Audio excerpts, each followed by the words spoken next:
आज हम बात करने वाले हैं एक ऐसी समस्या के बारे में जो बहुत ही ज़्यादा केसेस में आती है और उसका सॉल्यूशन बड़े ही कम लोगों को पता है।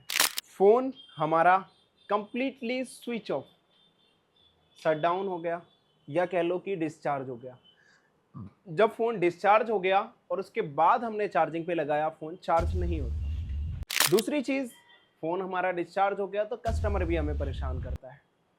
अगर हमारे पास फिर भी अगर इस तरीके का कोई भी फॉल्ट आता है तो कुछ नहीं करना, ये जो रजिस्टर लगा है इसकी जगह पर हमें जो भी वैल्यू सेट करनी है हम अपने अकॉर्डिंग सेट कर सकते हैं। अब इसको डीप डिस्चार्ज, इसको जो हम बोलते हैं वह बोलते हैं डीप डिस्चार्ज। और ऐसा नहीं कि ये 4G फोन में आती है, ये 5G में भी आती है।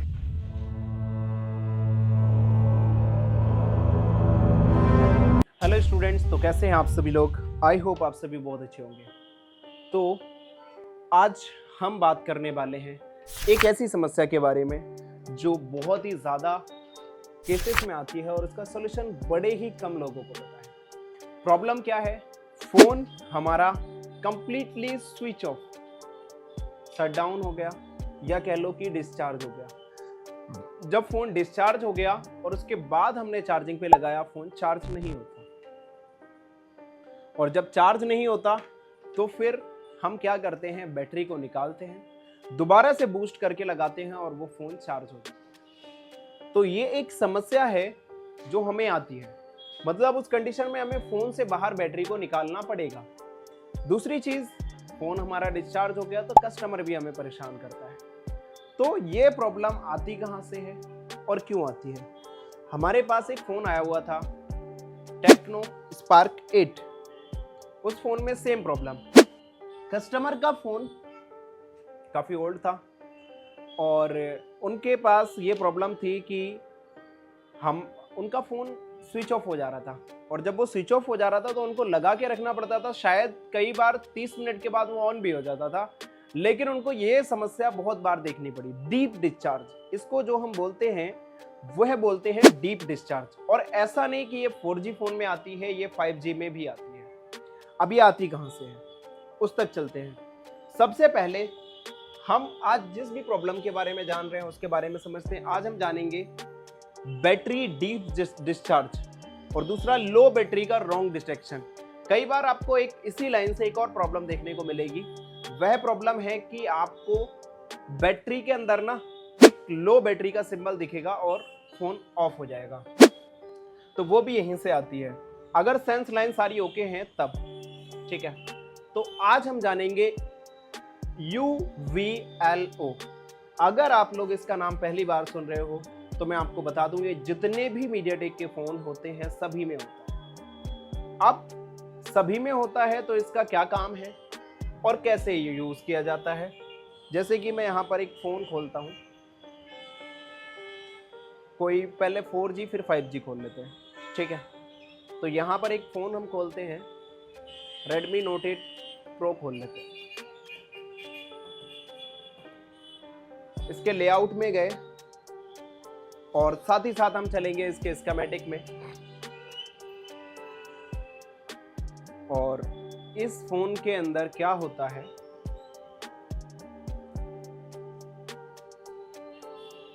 यहां पर हम इसका पावर आईसी कॉपी करते हैं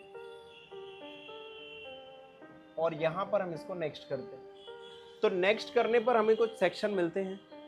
अब यहां पर प्रॉक 1 या प्रॉक 11, ये जिसको हम बोलते हैं प्रॉक V की सप्लाई, एक है प्रॉक L मतलब लॉजिक की सप्लाई, कोर की सप्लाई, मतलब ये जितनी भी सप्लाईज मिल रही हैं, साथ में यहाँ पर कॉइल का सिंबल मिल रहा है, ये है हमारा बक सेक्शन।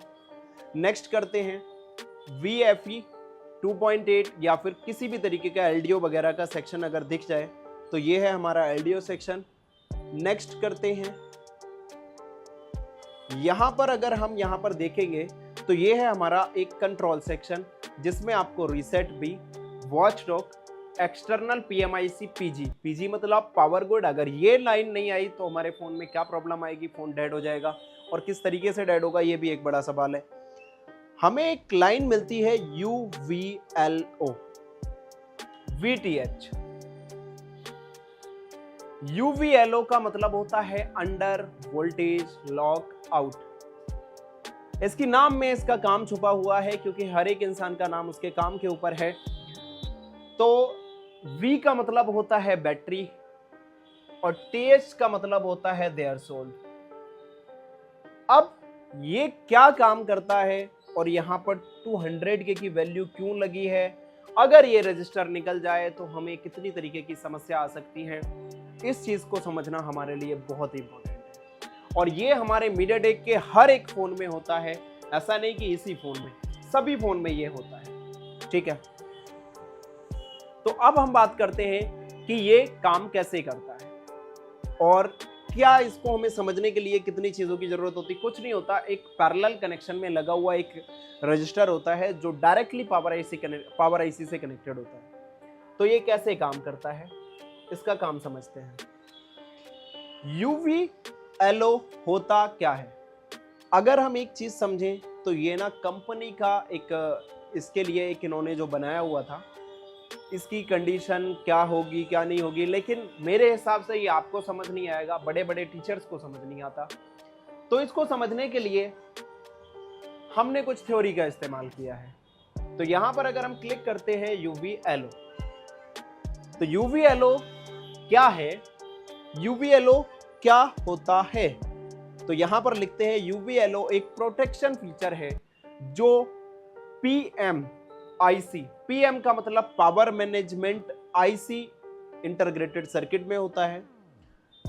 जब बैटरी का वोल्टेज एक मिनिमम थ्रेशोल्ड से नीचे गिर जाता है तो UVLO सप्लाई को ऑफ कर देता है ताकि सिस्टम एबनॉर्मल कंडीशन में डैमेज ना हो।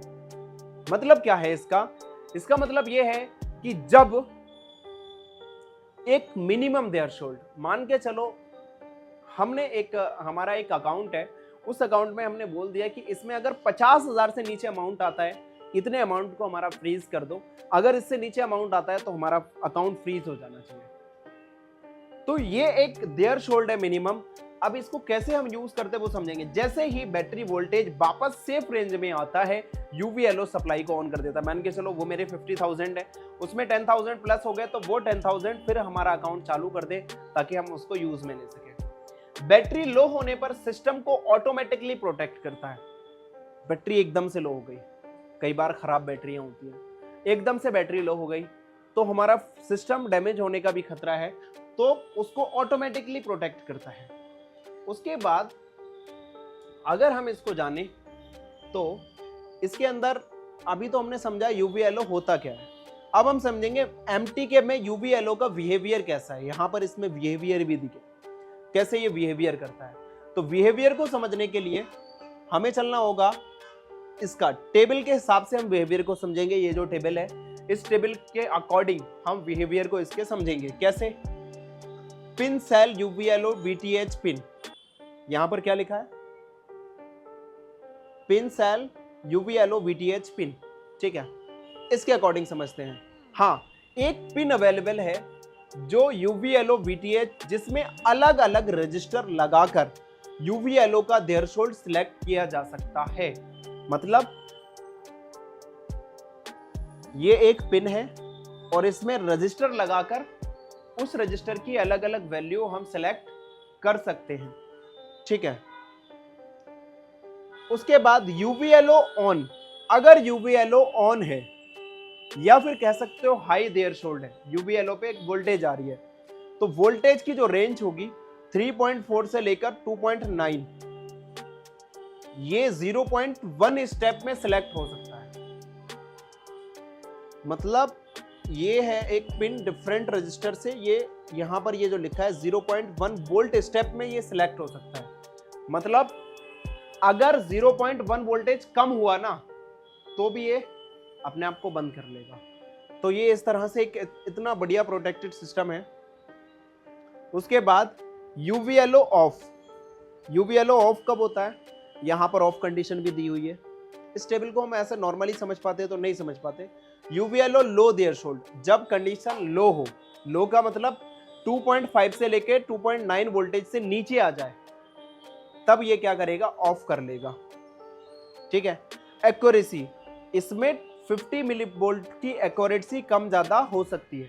मतलब ये जो बनाया गया है इसमें 50 मिली वोल्ट की एक्यूरेसी कम ज़्यादा हो सकती है। ये हमारे काम बहुत आता है, लेकिन तब ज़्यादा आता है जब हम एक एडवांस लेवल पर काम करते हैं और अच्छे लेवल पर काम करते हैं। अब हम समझ रहे हैं इसका एक मेन पार्ट, हिस्टेरिस बिहेवियर। ये क्या करता है, हिस्टेरिस बिहेवियर होता क्या है और काम कैसे करता है। ऑन और ऑफ देयर शोल्ड अलग होते हैं, इसको हिस्टेरिस बोलते हैं। मतलब ऑन कंडीशन में 3.0, ऑफ कंडीशन में 2.6। मतलब ये बैटरी वोल्टेज 2.5 तक गिर गई, अगर 2.6 से नीचे आ गई तो सप्लाई ऑटोमेटिकली कट हो जाएगी। फिर दोबारा ऑन तभी होगा जब बैटरी 3 वोल्टेज तक पहुंचेगी। मतलब इसका जो मिनिमम वोल्टेज है, जो अभी ये जो एग्जांपल के तौर पे बता रहे हैं, वो इतना ही है। इसलिए किया जाता है ताकि supply bar bar on off ना हो, बैटरी बॉर्डर लाइन पे हो। मतलब बैटरी की जो बॉर्डर लाइन है उसी पे हो। ठीक है, ये हो गया। अब है UVLO high threshold wipe pin selection. ये सबसे मेन काम है जो आज हमारे फोनों में प्रॉब्लम आती है। क्या है, डायग्राम के नीचे रजिस्टर वैल्यू दी गई है। इस डायग्राम में नीचे रजिस्टर वैल्यू दी गई है, जिससे UVLO VTH पिन से अलग रजिस्टर लगाकर थ्रेशोल्ड सेट किया जा सकता है। मतलब इनमें रजिस्टर हम लगा के किधर भी थ्रेशोल्ड सिलेक्ट कर सकते हैं। मतलब क्या है, यहाँ पर लिखा है 2.9 वोल्टेज और यहाँ पर जो रजिस्टर लगाना है 110 किलो ओम का लगाना है।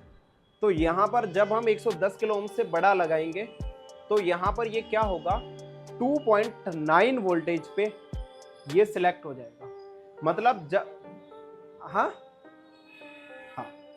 देखो, जब 2.9 वोल्टेज पे अगर मान के चलो ये इतना हमने रजिस्टर लगाया 2.9 वोल्टेज पे, अगर ये रजिस्टर खराब हो गया तब जाके हमारी फोन की जो बैटरी है वो 2.9 वोल्टेज से भी नीचे डिस्चार्ज हो जाएगी। मतलब वो जितनी चार्ज थी, जब हम बैटरी लगाते हैं तो हमारी कुछ सप्लाई ऐसी हैं जो ऑटोमेटिकली ऑन रहती है। बैटरी लगाने के बाद डेड सेक्शन के पार्ट में हम जिसको समझेंगे, वो सप्लाई ये होती है, वो कुछ सप्लाई ऐसी होती हैं जो ऑटोमेटिकली ऑन रहती हैं, जैसे कि VRTC, जैसे कि DIG। तो ये एक 1.8 और 2.2 की सप्लाई, जो VRTC 2.8 की सप्लाई, ये ऑटोमेटिकली ऑन हो जाती है बैटरी के रेगुलेटर से। पावर IC के अंदर रेगुलेटर लगा होता है। तो ये क्या करता है, जब सप्लाई 2.9 से भी नीचे आ जाती है तो क्या करता है, ये पूरी पावर IC को ऑफ कर देता है। मतलब बैटरी डिस्चार्ज होने से बच गई। और जब 2.9 बैटरी है तो इसको चार्ज करने में आसानी होगी, और पूरी डिस्चार्ज हो गई तो फिर चार्ज करने में बहुत परेशानी होगी। और ये हो सकता है चार्जर लगा के चार्ज भी ना हो। उसके बाद 3.0, अगर आप इसमें जो रजिस्टर लगाते हो 185 किलो ओम से लेकर 270 किलो ओम तक का इसमें डिफॉल्ट रजिस्टर लगा होता है 200 के। मोस्टली केसेस में फोन के अंदर यही रजिस्टर लगा होता है। अगर ये रजिस्टर लगा है तो आपका UVLO सेट हो गया 3 वोल्टेज। अब आपका फोन जब 3 वोल्टेज पे आएगा ऑटोमेटिकली ऑफ हो जाएगा और बैटरी बिल्कुल सेफ हो जाएगी। मतलब आपका फोन कितना भी डिस्चार्ज हो, लेकिन उसके अंदर कितना वोल्टेज होगा, 3.0। और जब इतना वोल्टेज होगा तो हम चार्जर लगाएंगे, फोन चार्ज हो जाएगा। लेकिन अगर ये वोल्टेज हमारा नीचे चला जाए, अगर हम चाहें तो इसका और भी बढ़ा सकते हैं। अगर हम इसमें चाहें 3.1 से लेकर 3.1 वोल्टेज पे सेट करना चाहें तो 460 किलो ओम से लेकर 560 किलो ओम तक का लगा सकते हैं। इससे भी ऊपर अगर हम सेट करना चाहें तो इसमें 925 किलो ओम से लेकर 1.11 मेगा ओम्स तक का लगा सकते हैं। मतलब इसके बीच की कोई भी वैल्यू। तो ये इसके अंदर वैल्यू दी गई है। अगर इससे भी बड़ा हम सेट करना चाहें 3.4 वोल्टेज पे, मान के चलो हमें लगता है हमारी बैटरी का सेल बहुत ज्यादा डैमेज है, और उस कंडीशन में ऐसा ही हुआ है, जो हमारे पास फोन आया उस बैटरी का सेल ना बहुत ज्यादा डैमेज है। वो क्या कर रहा है, मतलब उसके अंदर 3 वोल्टेज पे जाने के बाद भी वो अपनी चार्जिंग नहीं कर पा रहा है। तो हमने क्या कर दिया, वहां पर एक हाई वैल्यू का जो रजिस्टर लगा दिया जिसकी वैल्यू है 4 मेगा ओम्स या 2 मेगा ओम्स। ठीक है, तो उस जगह पर हमें इस चीज को देखने को मिल जाएगा। मतलब हमारे पास जो फोन आया था उस कंडीशन में क्या था, वह कंडीशन कुछ इस तरह थी कि उसके अंदर ये जो रजिस्टर की वैल्यू थी ये 110 के करीब आ चुकी थी और 100 किलो ओम्स के लगभग थी, तो ये वो बैटरी को प्योर डिस्चार्ज कर दे रहा था। हमने उस जगह पर एक 200 किलो ओम्स का रजिस्टर लगा दिया, तब जाके ये वो अपनी नॉर्मल कंडीशन में आया। और ये जो सॉल्यूशन है ये आपके उसके लिए है जब बैटरी का सेल बहुत ही ज़्यादा खराब हो। तो इस कंडीशन में हम वहाँ पर एक रजिस्टर लगा सकते हैं जितनी वैल्यू पे हमें सेट करना है। अगर मान के चलो 3.4 पे सेट करना है, 3.4 एक ऐसी बैटरी की वोल्टेज होती है जिसमें फ़ोन ऑन हो जाता है, 3.4 पे फ़ोन ऑन हो जाता है जनरली। तो ये एक कंडीशन है जहाँ पर हम इसको रोक सकते हैं कि बैटरी इतनी डिस्चार्ज ना हो ताकि हमें चार्ज करने की ज़रूरत ना पड़े। अगर हमारे पास फिर भी अगर इस तरीके का कोई भी फॉल्ट आता है तो कुछ नहीं करना, ये जो रजिस्टर लगा है इसकी जगह पर हमें जो भी वैल्यू सेट करनी है हम अपने अकॉर्डिंग सेट कर सकते हैं। अब इसको ये कहाँ लगा हुआ है मदरबोर्ड में, ये रजिस्टर यहां पर लगा हुआ है, ठीक है। यहां पर ये रजिस्टर लगा हुआ है, इसकी जगह पर हम हटा के कोई भी लगा सकते हैं और हमारा UV-LO सिलेक्ट हो जाएगा। तो आप सभी लोग इस वीडियो को देख रहे हैं, आई होप ये वीडियो आपको बहुत ही ज़्यादा इन्फॉर्मेटिव लगी होगी। और सच सच बताओ कितने इंस्टीट्यूट में गए हो और आज तक क्या किसी ने इस टॉपिक के बारे में बताया, कभी जिक्र भी किया? और जो आज हमने समझाई टेबल वो एक इंजीनियरिंग लेवल की होती है, तो वो सारी चीज़ें हैं। साथ ही साथ अगर आपको हमारी कोर्स की डिटेल्स चाहिए तो हमारा नंबर आ रहा है उस वीडियो के आगे, जो हमारी कोर्स की डिटेल्स चलेगी उसको देख सकते हो। हमारा एप्लीकेशन क्या कहता है, हमारी सपोर्ट क्या कहती है और हम क्या क्या चीज़ें आगे देने वाले हैं। चलिए समझते हैं हम आगे की वीडियो में।